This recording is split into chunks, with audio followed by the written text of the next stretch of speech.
In question 4, we've been asked to sketch the curve of k over x, where k is a positive constant. This, as you should know, is a reciprocal function, and the shape is something like this. So now, looking at B, we've been asked, hence or otherwise, from either the sketch or more maths, when 16 over x is less than 2. Well, if k was 16, this is a graph of 16 over x.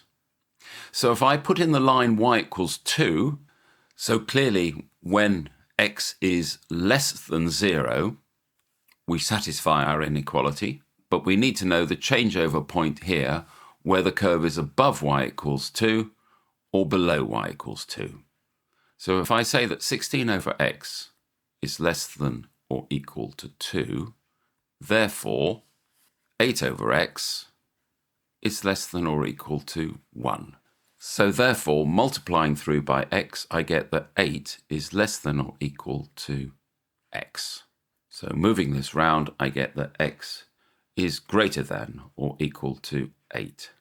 So this point here must be x is equal to 8.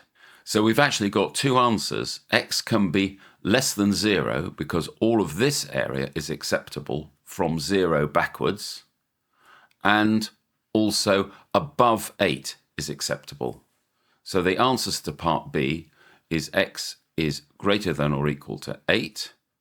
So that's condition 1, and condition 2 that x must be less than 0.